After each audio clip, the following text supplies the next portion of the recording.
Hola a todas, bienvenidas a esta tercera píldora de adolescencia.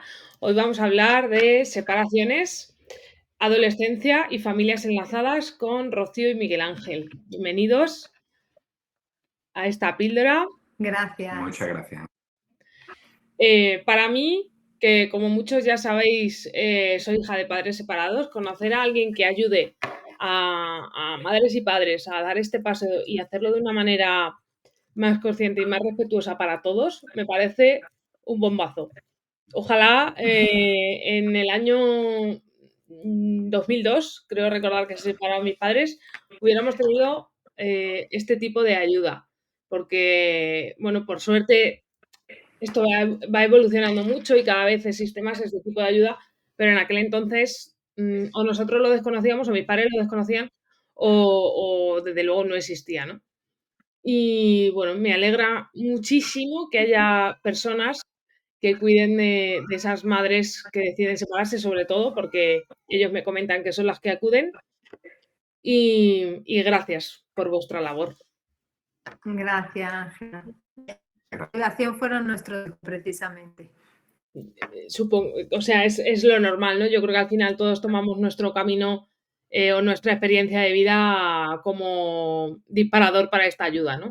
Yo hago lo que hago porque mi adolescencia también me sirve como punto de apoyo para ayudar hoy en día a familias con adolescentes y adolescentes. O sea que me parece muy importante. Bueno, para quienes no conozcáis a Rocío y a Miguel Ángel, ellos empezaron este proceso a acompañar a las madres tras sus diferentes separaciones y encontrarse como familia enlazada.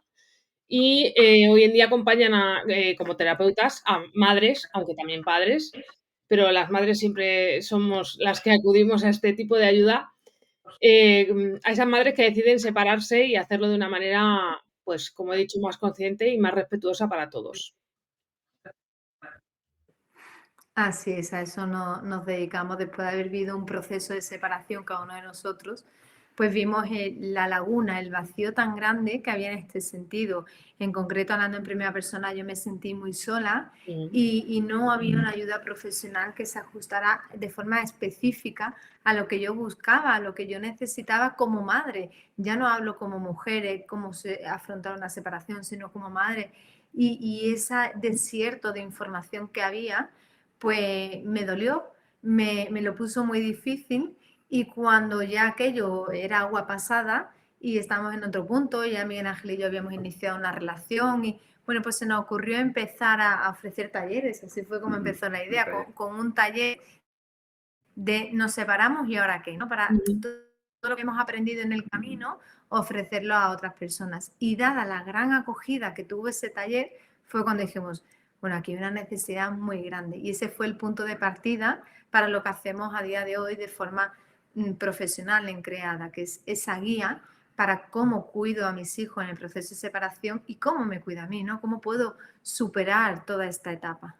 Así es, y bueno, vino también de ese nexo, ¿no? En común que nos dimos cuenta que teníamos, porque tanto uno como otro, cuando comenzó su proceso de separación, más allá del vacío que se siente, bueno, pues se abren muchos frentes en un proceso de separación. Está, por supuesto, el ámbito emocional, que es el que acompañamos nosotros, pero además también hay un ámbito legal, un ámbito económico y, claro, cuesta mucho trabajo y hay mucha dificultad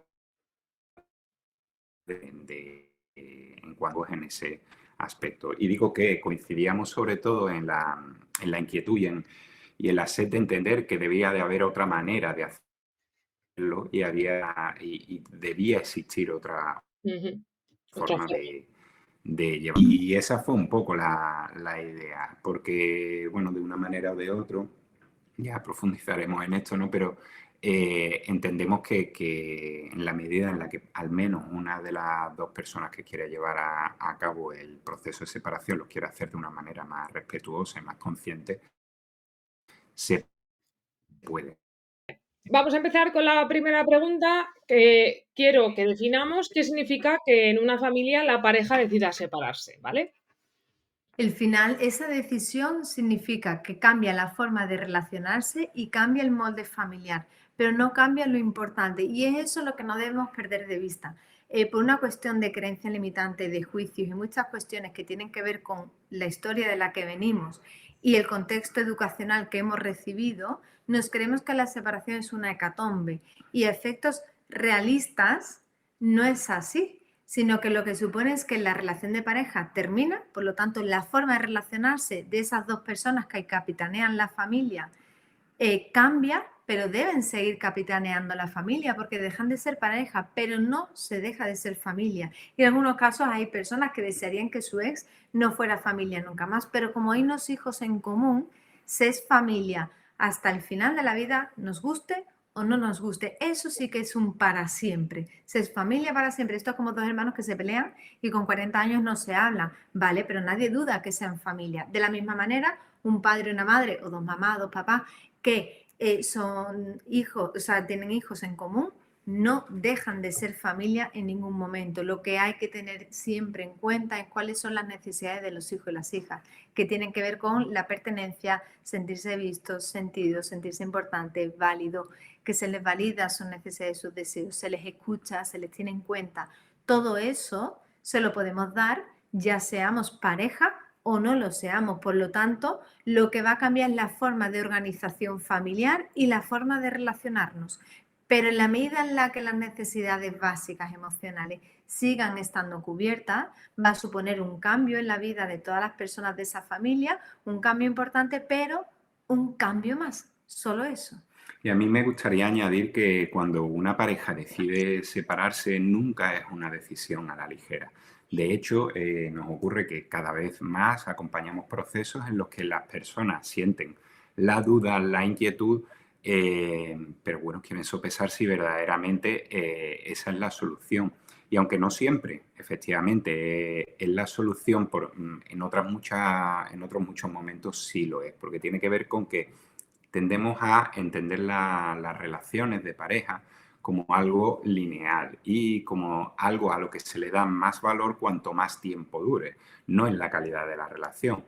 Entonces, claro, se pone de relieve el que, oye, y en muchas ocasiones, bueno, hay casos para todo, ¿no? Pero en muchas ocasiones tiene que ver con que alcanzamos una edad en la que decimos, bueno, vale, hemos comprado todo el paquete grande que se supone que teníamos que comprar, de pareja, hipoteca, hijos, y de pronto nos encontramos con que ninguna de esas elecciones ha nacido de nosotros mismos, sino que es algo que hemos aprendido. O lo que nos han... Claro, efectivamente. A nosotros nos gusta entender cada vez más las relaciones como algo cíclico, como algo que efectivamente puede tener un principio y que puede tener un final. Y como nos decía precisamente una pareja a la que acompañábamos, si hemos cuidado tanto el proceso en el inicio de conocernos, de cuidarnos, de ser equipo, qué menos que hacer lo mismo cuando deseamos no seguir conviviendo, ¿no? Y creo que en el fondo, aunque como digo, no siempre va a ocurrir así, porque no siempre y bueno, se arrastran muchas emociones, mucho dolor, en ocasiones frustración, decepción, pero que hay esa posibilidad también, ¿no? Y yo creo que está bien, ¿no? El afrontarlo desde una cierta lucidez y el plantearnos que otro modelo puede ser posible y que no por eso somos familias de otra categoría o de otra división. Efectivamente, además, por suerte, hoy en día la gente cada vez es más libre de tomar esta decisión, ¿no? Yo recuerdo, yo vivía en un pueblo muy pequeñito del sur de Madrid cuando mis padres decidieron separarse. Creo que en mi clase había 2 niños nada más que tenían sus padres separados. Entonces, aquello era como un hito histórico, que una pareja decidiera separarse. No había tantas familias en aquel entonces, ¿no? Con diferentes moldes. Y hoy, por suerte, las familias tienen mucha más libertad para elegir separarse, formar otras familias enlazadas y los niños lo entienden como algo normal. Lo reciben con mucha más naturalidad porque no tienen esa historia de carga de juicios y creencias limitantes que tenemos en la adultez. Mira, hace nada estuve en el cole de mis hijos por una actividad y entonces me crucé con una profe que es de mi hijo pequeño, que tiene 6 años. Y habían hecho un mural de las familias. Entonces él había llevado, tenían que llevar con uno una foto de su familia. Entonces le llevó una foto porque tenía que ser extensa, es decir, con abuelos, con tíos, primos. Entonces llevó una foto de su familia extensa de casa de mamá y su familia extensa de casa de papá. Y me crucé con ella y estaba mi chiquitillo por allí y me dijo, mira, mira, mira, aquí está. Y yo, ¡hala, la familia! Y entonces me dijo ella, me asombra la naturalidad con la que la afrontan los niños. Los padres llegan a mí súper preocupados, con mucha angustia. Dice, y ellos tan naturales. Claro, a más pequeños, menos carga juiciosa tienen. Por lo tanto, lo afrontan desde una naturalidad muy grande. Eso no quiere decir ni que sea fácil el proceso, ni que sea agradable, porque despierta muchas inseguridades y muchos miedos. Y porque la forma de vivirlo, si yo lo vivo con mucha culpa y con mucho juicio de que le estoy haciendo lo peor a mis hijos, o pobrecito mis peques, que ahora ya no van a tener una familia como Dios manda o una familia normal, entonces lo que yo voy a proyectar hacia mis hijos es que esto es horrible. Por lo tanto, a lo mejor ellos lo que reflejan no es lo que sienten ante este proceso, sino lo que percibo de ti, mamá, que este proceso es. Y entonces, claro, me genera una intranquilidad, una inseguridad que muestro, claro, es que está así por la separación. Sí, o por cómo lo están afrontando los adultos, o es porque se están olvidando de atender las necesidades emocionales que tiene y siendo pareja o sin serlo actuaría igual. Entonces ahí hay mucho que mirar antes de poner el dedo y señalar que esto es porque sus padres se están separando o se han separado. Eso es, porque al final, yo que he estado en el otro lado, que fui la hija, ¿no? Para mí, al menos, en mi situación, la separación de mis padres no fue algo traumático. Lo traumático era la relación que ellos tenían, tanto antes como después de separarse, porque fue muy traumático todo el rato, ¿no? Pero la separación en sí me pareció una solución muy necesaria. Yo tenía 12 años, pero yo recuerdo el día que mi madre me lo contó y dije, es que no hay otra salida. O sea, yo entiendo que es que no hay otra posibilidad. Habían buscado la ayuda que hubiera disponible en aquel momento donde nosotros vivíamos. Sí que recuerdo haber acudido, yo creo que eran mediadores familiares, no funcionó aquello y tomó la decisión de separarse y mi cabeza ya entendía que es que aquella situación familiar que teníamos no era viable más en el tiempo. O sea, era traumático ya, nos estaban haciendo mucho daño verdaderamente. Entonces, la separación en sí no me pareció lo grave. Fue un cambio muy grande, evidentemente. Dejas de vivir con mamá y con papá. Tienes que acostumbrarte a otras casas. En nuestra familia supuso un cambio de ciudad. Nos mudamos a un sitio más grande. Pasamos de vivir en una casa grande a un piso pequeño. Bueno, fueron muchos cambios, pero la separación en sí fue, de hecho, un remanso de paz. El decir, por lo Y menos está muy, se acaba. muy bien que digas eso porque nos ocurre con frecuencia que la mayoría de las veces hay un juicio que se dice que una separación hay que atravesar un duelo, ¿no? Y ya nos ocurrió también hablando bueno, pues con otra persona que era hija de padres separados. Y además decía, no, para mí al revés. No solo no fue un duelo, sino que fue un alivio, ¿no? Totalmente. Y muchas veces, y enlazando, ¿no?, con lo que decíamos, se nos olvida que nuestros hijos pueden ser nuestros maestros y nos pueden enseñar otra manera de vivir las cosas. Entonces, bueno, hay procesos en los que efectivamente nos encontramos con dos personas que de algún modo se encuentran muy conectados con ese niño, con esa niña interior, y en el que se enzarzan pues en conflictos, en dificultades, mirándose de uno a uno, de tú a tú, pero entre dos niños realmente. ¿Y qué ocurre? Pues que en ocasiones, desgraciadamente, nos olvidamos de que hay pues esos pequeños que se encuentran, como solemos decir nosotros, huérfanos emocionalmente. Porque mientras estamos en el tú y yo, nos olvidamos de poner en el centro lo verdaderamente importante, ¿no? Y es que, independientemente de que en un momento dado nos hubiésemos amado y por eso hubiéramos decidido traer hijos, ¿no?, a esta experiencia vital, independientemente de eso, como digo, se nos olvida de que son seres que a lo mejor, pues bueno, como digo, nos pueden enseñar y que el punto de vista de ellos, si nos abrimos y si de algún modo pudiéramos pedirles y preguntarles y demás, es como una biblioteca completa, no como un libro abierto, sino Mm. como una biblioteca completa. Efectivamente. Hablando de los hijos, ¿cuál creéis que es el mejor momento para hablar con ellos cuando ya tienen, digamos, esa edad preadolescente o adolescente? Yo sé que los vuestros todavía son más pequeñitos, pero bueno, la capacidad de entendimiento es mucho mayor cuando ya llegan a esas edades, ¿no? Ya pueden comprender la situación de una manera más extensa. ¿Cuál sería ese momento de hablar con ellos? Pues no dista mucho de cuando son más pequeños, porque la diferencia mayor es que de adolescentes sí pueden intelectualizar lo que está sucediendo, si perciben que algo está pasando. Cuando son más pequeños lo que les pasa es que como el neocorte no está tan desarrollado, pues perciben porque hay cambios que notan. No, muchas veces hay familias que dicen, no, pero nosotros, pues más que familias, las parejas, no, pero nosotros seguimos hablándonos con respeto, sí, pero la energía entre los dos cambia, el tono, las miradas. Cuando no son casos en los que se separan porque hay un nivel de conflictividad alto, sino porque uno de los dos o ambos se dan cuenta que la relación ya ha terminado y que seguir aquí es morir en vida. Incluso ahí los niños lo perciben y de adolescentes lo que sucede es que sí lo pueden intelectualizar. Entonces, con más razón en la etapa adolescente, aunque siempre debe ser así, no retrasarlo mucho.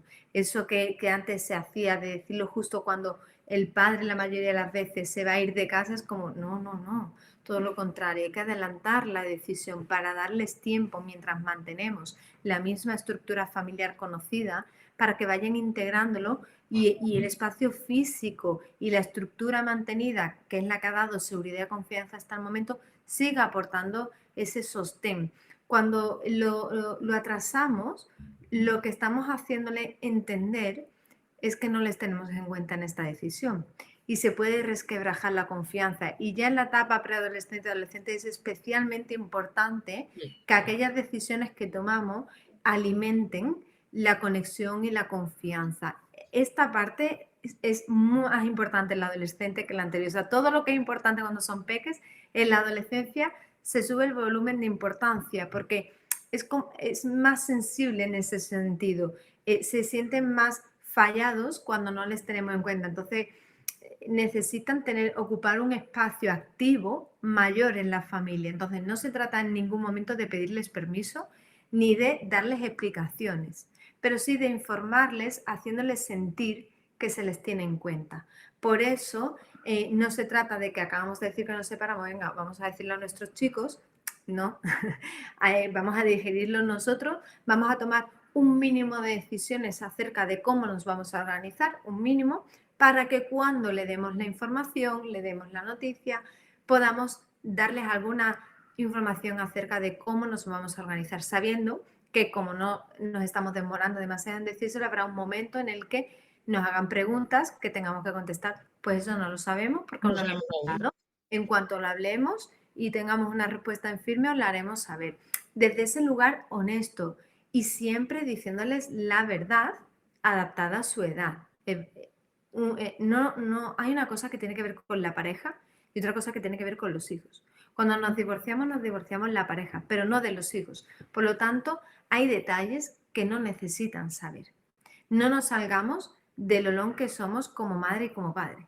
No nos vayamos a tratar de ser colegas, porque esa información, si en algún momento la quieren saber, ya nos preguntarán y cuando tengan una edad más adulta que adolescente, ya valoraremos si es momento o no. Pero hasta entonces, el momento lo que necesitan saber es lo que concierne a nuestro rol como madre y como padre. Y en ese sentido, nosotros dejamos de ser pareja, pero seguimos siendo vuestra madre y vuestro padre y lo vamos a seguir siendo de por vida.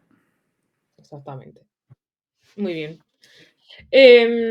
Para esa conversación, ¿qué podríamos decir que es lo más importante? Ya hemos dicho que el hacerles formar parte, ¿no?, de este momento que estamos viviendo, que ellos sepan, ¿no?, que son importantes y que pueden contribuir. Su necesidad de pertenencia en la adolescencia efectivamente es muy grande y si no está cubierta, entran en comportamientos muy erróneos para intentar cubrir esa necesidad de pertenencia. Entonces, ¿qué más podríamos decir que tiene mucha importancia dentro de esa conversación?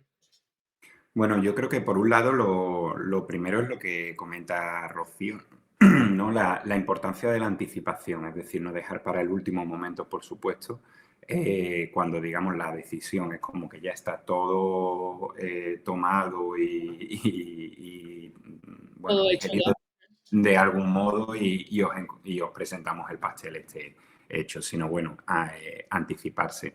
Crear también el espacio en el que se sientan libres de expresar e incluso de no expresar. Y lo digo porque, claro, si estamos hablando de preadolescentes y de adolescentes, ocurre esa especie de movimiento, ¿no? De introspección que empieza a ocurrir a partir de ese momento en el que parece, y lo digo porque a veces ocurre, ¿no? Es como que queremos, y al decir esto de crear un ambiente para que puedan expresarse emocionalmente, es como que nos preocupamos si no expresan.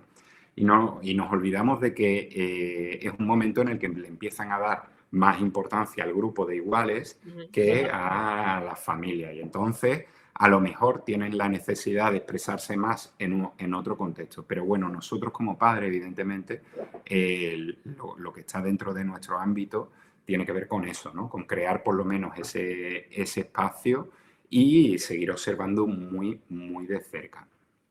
Y después el tema de la honestidad.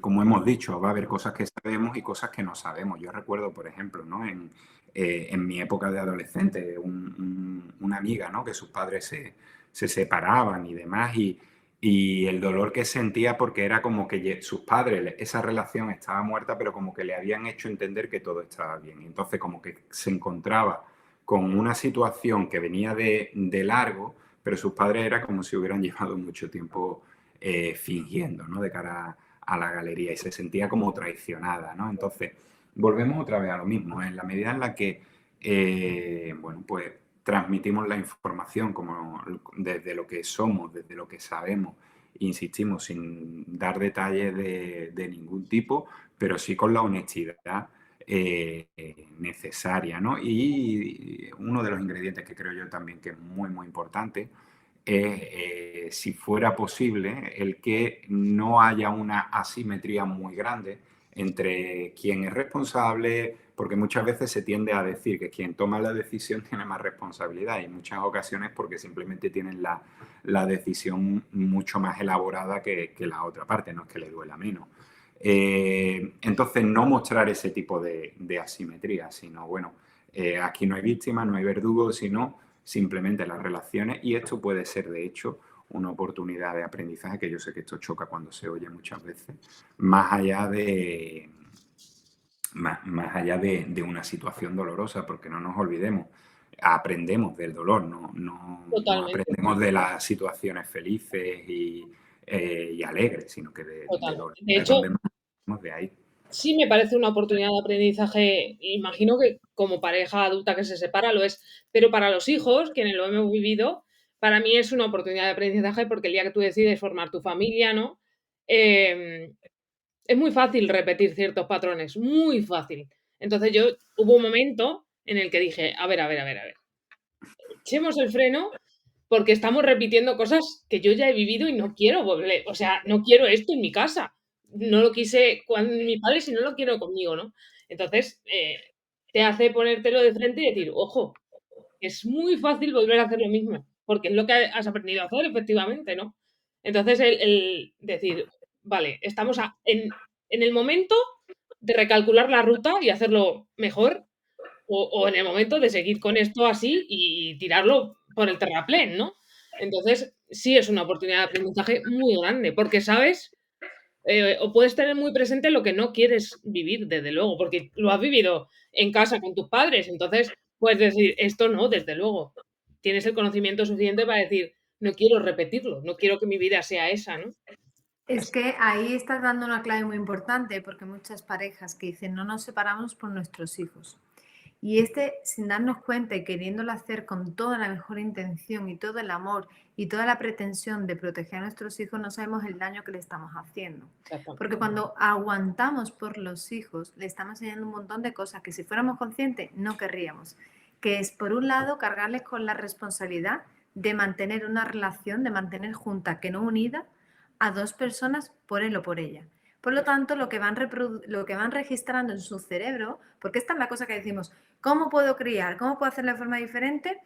Y no me sale, porque yo quiero, pero lo que me sale es lo que hicieron conmigo, que yo tenía claro que no quería reproducir. Claro, porque nuestro cerebro es un ordenador y no registra la teoría, registra lo que vivió. Claro. Y el molde de pareja que vivimos es el que después reproducimos en nuestras vidas. Por lo tanto, si yo, hija, vivo que yo soy la responsable de mantener junta a esa pareja, me estoy cargando con un peso que no puedo sostener y que el día de mañana entonces probablemente no quiera tener pareja porque ya he aguantado mucho y ya he tenido un peso. Además le cargamos con esa responsabilidad de que si no sale bien es por mí. Más aún, el modelo que van a reproducir es ese. Por lo tanto, si no queremos, yo es que esto lo estoy haciendo por mis hijos, pero el día de mañana que tengan una relación de pareja feliz y amorosa. No tienen en su cerebro un registro y si no lo tienen les va a costar o mucho dinero en terapia o no van a poder hacerlo. Entonces, aquello que queramos y deseemos que tengan, seamos el modelo para que tengan una guía. Si no queremos que tengan una relación de pareja basada en el hastío, en el conformismo, en el aguantar, en la violencia invisible, en la violencia soterrada, en la pasividad agresiva, no la aceptemos, no la toleremos porque no nos necesitan conviviendo, no nos necesitan como pareja, nos necesitan sanos y felices. Y eso puede ser en el formato pareja o en el formato no pareja. Exactamente. Yo recuerdo en algún momento, yo no sé si es que yo pregunté y mi madre me dijo, esto lo quería hacer desde hace tiempo, pero quería aguantar por vosotros, pero es imposible ya.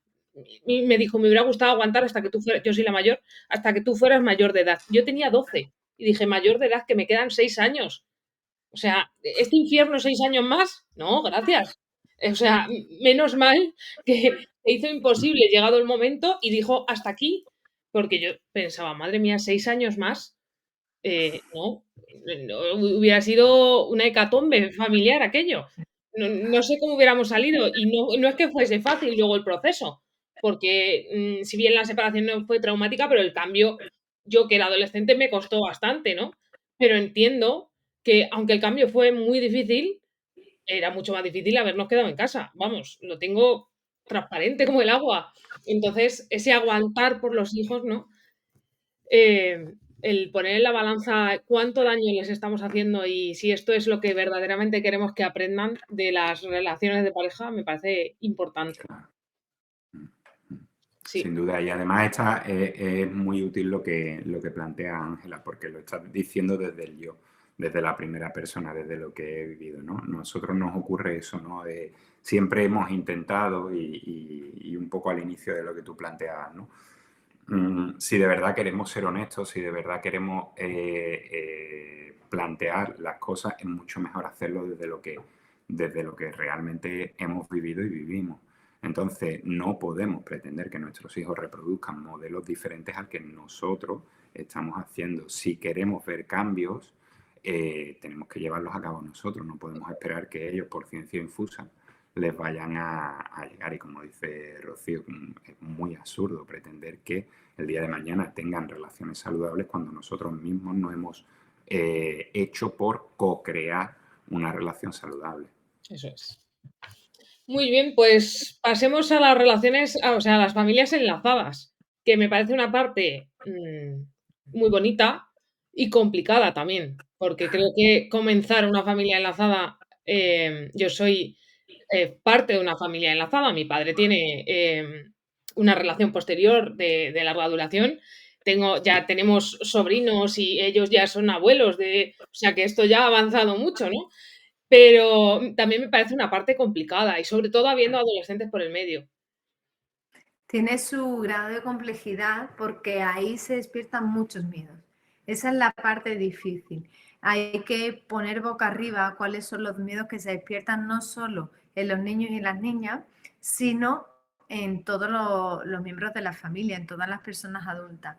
Y hay que encontrar un equilibrio de atención a las necesidades. Si en una familia socialmente estandarizada, como es papá, mamá, hijos, o dos mamás, dos papás, ya hay ciertas dificultades para encontrar el equilibrio de atención a las necesidades de todos sus miembros, cuando metemos más elementos en la ecuación, pues más elementos, más complejidad. Y no es tanto por eso que es ese punto de que se nos vuelve más difícil encontrar ese equilibrio entre tantas necesidades distintas como el aliño que aportan los miedos. Los miedos requieren ser atendidos. En la medida en la que no sean atendidos, no va a encontrar cada miembro de la familia su sitio.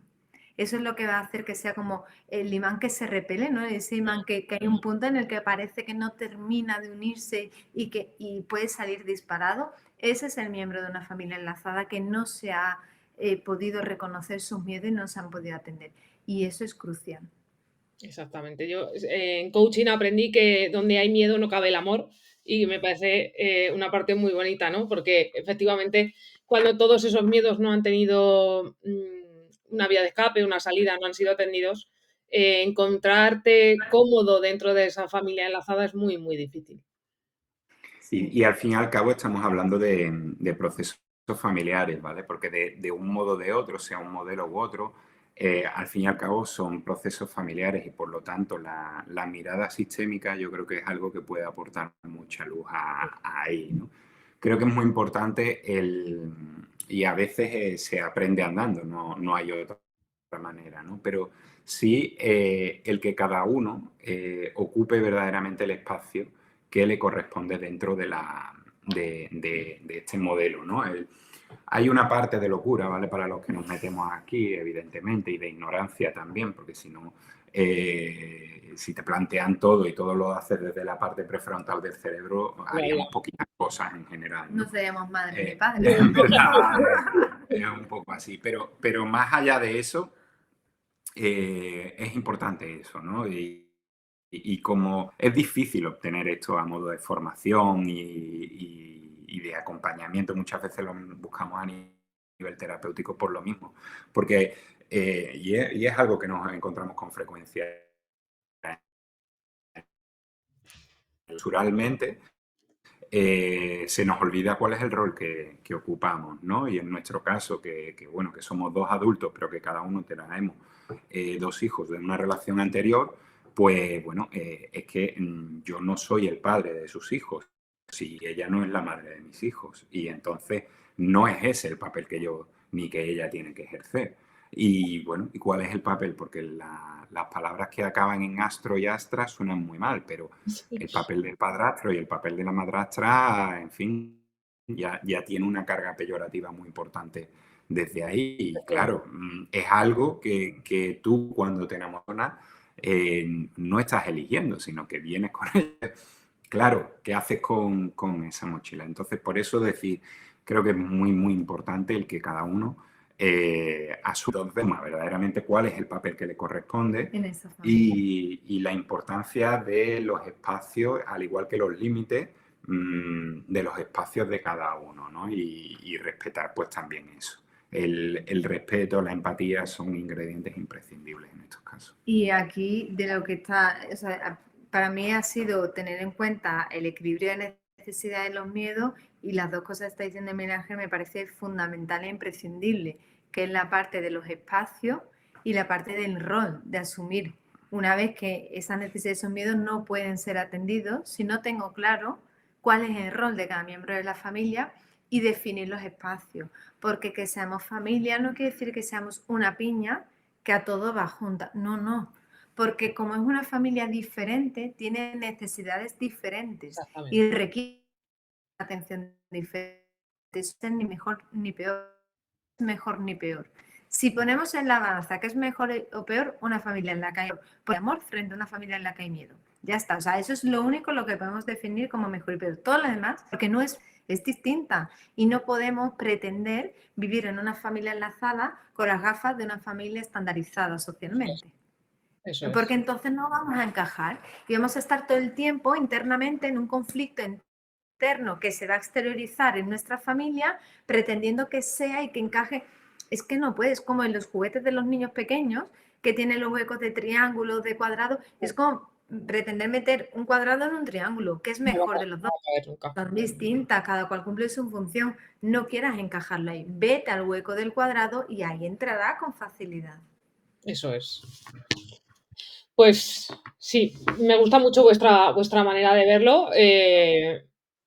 Yo que he vivido este proceso, creo que llevamos como familia enlazada unos 17 años o algo así, y que, como digo, ya hay nietos de por medio y que, bueno, el comienzo fue difícil, claro, éramos casi 4 adolescentes, mi hermano era algo más pequeño, pero sí, 4 adolescentes ya prácticamente, y aquello tenía su intensidad, claro, evidentemente, ¿no? Pero 17 años después, cuando ya ha habido todo este crecimiento y luego nosotros hemos ido formando en nuestras familias y tal, eh,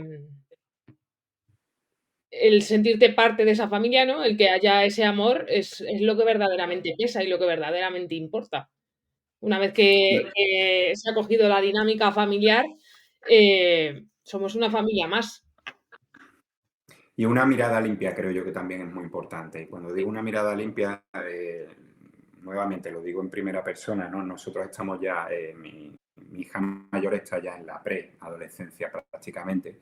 Y me refiero a que en la medida en que nos acerquemos, como estamos, por ejemplo, intentando hacer nosotros, que es desde la curiosidad, porque no nos olvidemos, la adolescencia tiene una mala reputación no merecida. Exacto. Y cuando hablamos de, no, es que tengo hijos adolescentes, siempre hablamos de las dificultades, ¿no? Es un poco como lo que nos pasa a los padres separados, ¿no? Si tenemos en el contexto escolar mismo, ¿no? Si tenemos un hijo que es disruptivo y los padres están separados, automáticamente la Porque atribución sus es padres directa. están separados. Efectivamente. Si es al revés, no. Es decir, si es un niño disruptivo, nadie atribuye que sus padres están juntos y no deberían estarlo. ¿Vale? Pues con esto ocurre un poco lo mismo, ¿no? Los adolescentes tienen como obligatoriamente, no, yo es que estoy en este momento y tal, y encima mi hijo es adolescente, es como si fuera un problema añadido. Entonces, en la medida en que los adultos, ¿no? Nos enfrentamos con una mirada más limpia, más abierta, y muchas veces nosotros nos gusta verlo así, ¿no? Y pensamos, ostras, ¿cómo serán? ¿Cómo adolescentes precisamente? ¿Qué nuevos retos, ¿no? Nos deparará, pero más allá incluso de los retos, qué momentos más divertidos, porque ya, bueno, pues les vas viendo esa personalidad que van desarrollando y demás, ¿no? Y esos encajes, y entonces, muchas veces hay un elemento que se nos olvida, y más allá de esto que digo de la mirada limpia, tiene que ver con el sentido del humor también, ¿no? Totalmente. Y En la creo que es adolescencia muy es importante. imprescindible. Una familia en la Muy, que no haya sitio para ese sentido del humor, es muy difícil vivir la adolescencia de los hijos, porque te lo tomas todo muy a lo personal, todo muy a me está atacando, va contra mí, siempre con las ideas opuestas, siempre queriendo agredirme. No, los adolescentes no quieren agredir a las personas que quieren, y ellos quieren a sus padres. Pero en ese momento no lo saben hacer de otra manera, no se encuentran cómodos con quienes son en muchas ocasiones y están buscando quién quieren ser en el futuro, y para eso tienen que oponerse por completo a sus padres. Entonces, esa oposición es natural y es muy sana. Tiene que ocurrir, porque si no van a continuar nuestro hilo conductor sin pensar, sin criticar lo que nosotros estamos haciendo en nuestra casa, en nuestra familia, ¿no? Y al final todos hemos pasado, yo siempre les digo a las madres que acompaño que cuando aprendimos a hacer lentejas o croquetas de nuestra madre o de nuestro padre, luego cuando nosotros lo hacemos en nuestra casa le añadimos nuestro toque personal. Yo no hago las lentejas exactamente como las hacía mi madre, ¿no? Pues esto es lo mismo. No podemos pretender que nuestros adolescentes sean una copia idéntica de nosotros, porque no va a ser así. Muy bien, chicos, pues quiero hablar de vuestro libro, que está próximo a salir. Tengo muchas ganas Sí, de leerlo. Tengo muchas ganas de leerlo. pues ya nos contarás después qué te parece. Sí, la idea ahora que lo sacas vino un poco de ofrecer tiene que ver también como en el momento en que fundamos el proyecto de Creada, ¿no? Nuestra idea era, bueno, vamos a intentar no solo sacar un aprendizaje, sino entregarlo al mundo de alguna manera, ¿no? y lo hacemos un poco desde ahí. Y el libro viene a ser como bueno, algo que nos ayuda también a hacer la cuadratura del círculo, ¿no? De alguna manera. Y es, bueno, pues una guía que parte de la experiencia personal, por supuesto, pero en el que intentamos ofrecer una mirada muy práctica de, bueno, de cómo vivir el eso es. proceso de una forma más saludable para todos los miembros de la familia, especialmente para quien lo lee y sus peques. Muy bien. El libro se llama Separada, ¿verdad? Se llama Separada. Sale a la venta el 13 de febrero. ¿Me estoy equivocando? El 15 de febrero De febrero. sale a la venta y desde ya está en preventa en nuestra web. Desde nuestra web se puede comprar en creada.es. Y ahí además contamos también qué hay, ¿no? También dentro del libro, y vamos a ir escribiendo más artículos en el blog donde vamos desgranando el índice para que toda aquella persona que tenga curiosidad pueda decidir si quiere comprarlo o no. Muy bien. O sea que lo que vamos a poder encontrar es una guía, ¿no? Para quienes estén pensando si esta es su solución, como hemos dicho antes, ¿no? O quienes ya estén en este proceso, ¿verdad? Me parece. Yo digo que Separada es una caricia para el alma. Es una caricia, es un te entiendo, es un te escucho, es una pasada. Es el libro que a mí me hubiese encantado leer cuando viví mi proceso. Se hubiese convertido en ese libro que hubiese puesto, yo soy de subrayar con lápiz y poner post-it, y yo lo hubiese tenido lleno de post-it y haberlo subrayado, porque es una mezcla, tiene una parte testimonial en la que vamos narrando cómo vivimos cada una de las fases, es decir, va relatando toda la fase desde ese inicio en el que me estoy planteando la posibilidad de la separación hasta que tengo una nueva pareja. Entonces ahí siempre hay una parte testimonial que se va entremezclando con la parte práctica de guía, de qué puedes ir haciendo para afrontarlo desde un lugar más saludable y cómo puedes superarlo. Desde una visión muy amplia, muy donde si lo vivo solo desde esa mirada juiciosa, social, histórica, religiosa que hemos recibido, de es lo peor, vamos a abrir desde lo que hemos conversado, ¿no? La mente a qué puede traernos esto como familia, qué puede traerme a mí. Entonces, ofrece esa caricia, tanto quien está en la duda y se está planteando, me separo, no, aguanto por los hijos, no, ¿qué hago? Separada lo puede leer, está en la versión ebook, que nos imaginamos que la mayoría de las personas que estén en ese punto lo leerán ahí porque no querrán que su pareja vea que está leyendo un libro sobre separaciones con hijos. Entonces está la versión ebook para poder mantener más La privacidad, ¿no? la privacidad. Es también un libro para quien ya tiene la decisión tomada y siente que se le abre un abismo y no tiene ni idea de por dónde salir. También para quien ya tomó la decisión, quien ya la llevó a cabo, quien lleva ya un tiempo viviendo este proceso, pero no se encuentra, hay algo que no. Sigue viviendo como yo veo esa imagen de los dibujitos o de las pelis de la cadena esta de bola de la cárcel atada al tobillo, ¿no? Es El como me he presidiario, la separado. bola presidiaria esa, ¿no? Eso es, me he separado, pero siento que tengo ahí una cadena que me sigue y que yo no termino de ser feliz. Entonces, léetelo sí o sí, pero de principio a fin, porque te va a ir dando mucha información. Y además todo con una mirada muy práctica, porque al final de cada capítulo hay ejercicios para que quien lo está leyendo pueda llevarlos a cabo. Y así que no sea algo solo que leo y está en el plano intelectual, sino poder integrarlo, poder hacer esos ejercicios que van a aportar esa visión reflexiva y que va a permitir ir tomando decisiones, ir llevando a la práctica lo que está expuesto en la teoría.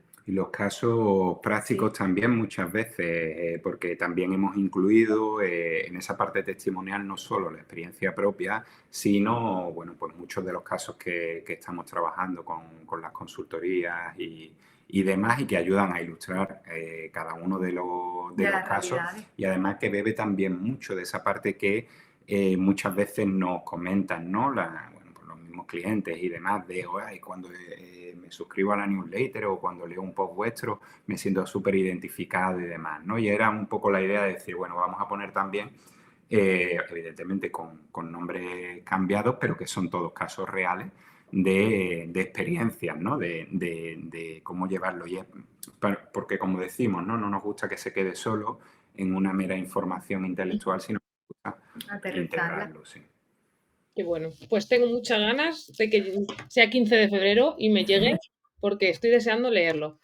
Pues muchísimas gracias, Rocío y Miguel Ángel.